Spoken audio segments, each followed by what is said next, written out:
Bonjour à tous, voici le programme de la séance. Nous allons débuter par un bilan de la séance 7, puis nous ferons une comparaison entre un texte et une image. Nous analyserons ensuite un nouveau texte fondateur. Vous aurez un travail d'expression de point de vue personnel à réaliser et un enregistrement à faire sur Balado. Lors de la séance précédente, nous avions travaillé sur la mythologie inuite et nous pouvons donc en tirer ce bilan.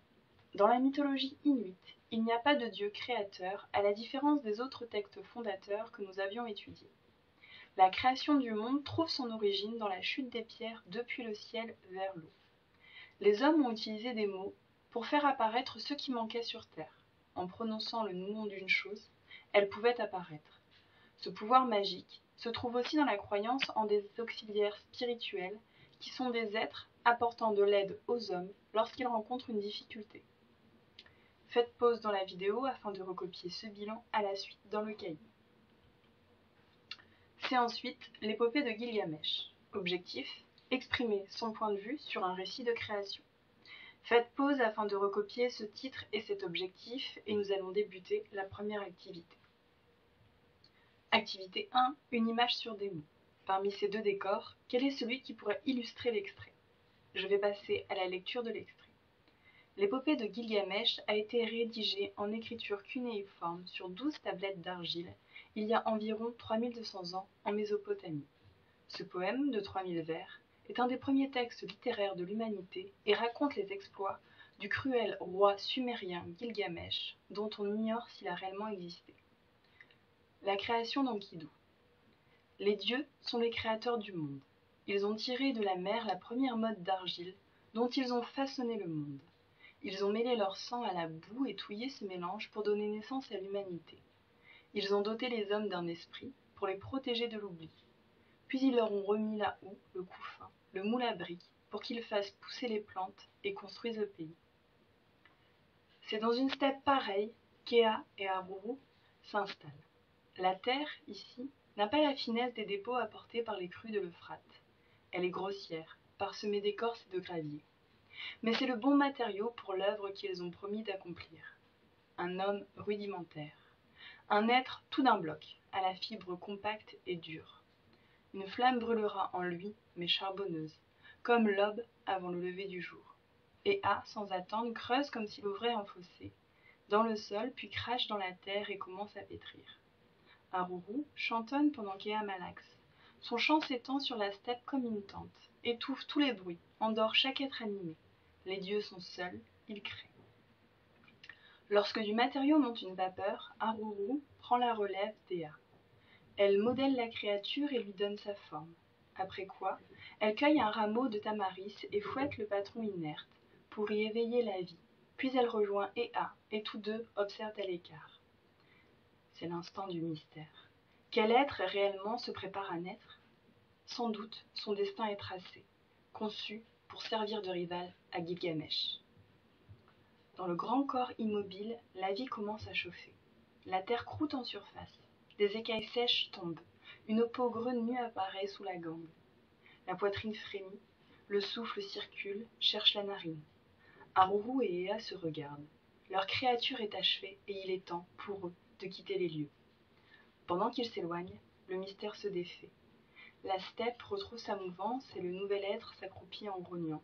Il hume le vent, se dresse sur ses jambes, fait claquer ses mâchoires.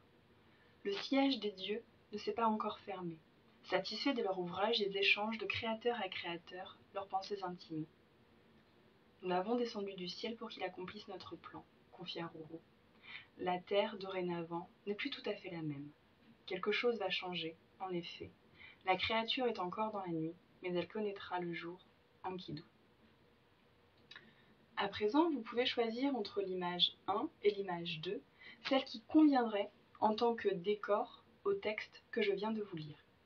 Faites pause afin de répondre à cette question et nous allons passer à la correction.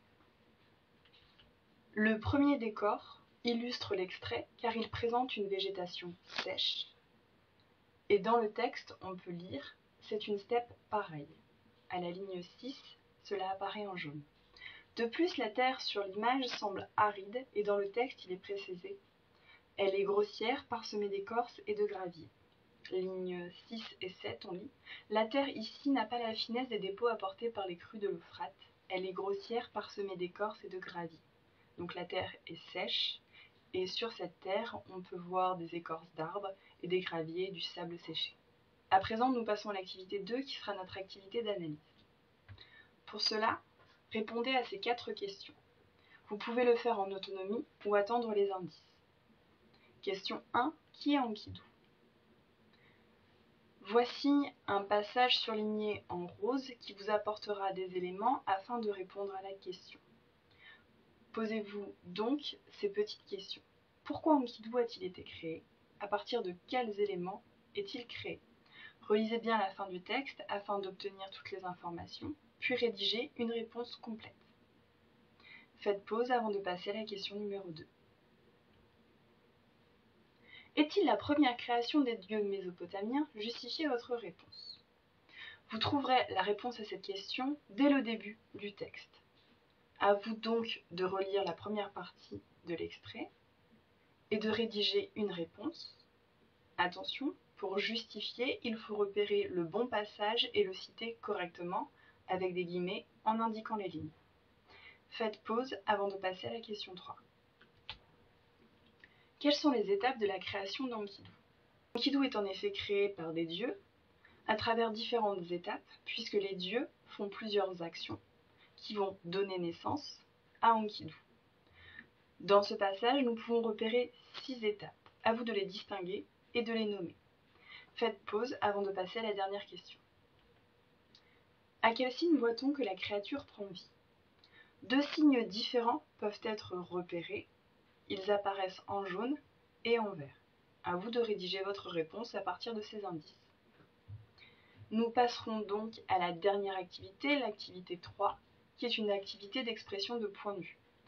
Avez-vous apprécié ce mythe de la création? Justifiez votre réponse. Lorsqu'on pose une question sur le point de vue d'un élève, voici la méthode qui est attendue. Nous l'avons déjà travaillé depuis le début de l'année. Il s'agit d'abord de donner son avis personnel, puis de justifier son avis en reformulant des éléments du texte. Enfin, de prouver son idée en citant le texte. Il faudra donc respecter ces 3 étapes. Vous allez rédiger votre réponse dans le cahier, puis vous irez sur Balado afin de la lire. La séance est donc terminée. Si vous ne parvenez pas à utiliser Balado convenablement, prenez en photo le cahier et envoyez la photo par mail ou déposez directement votre copie sur Pronote. Au revoir.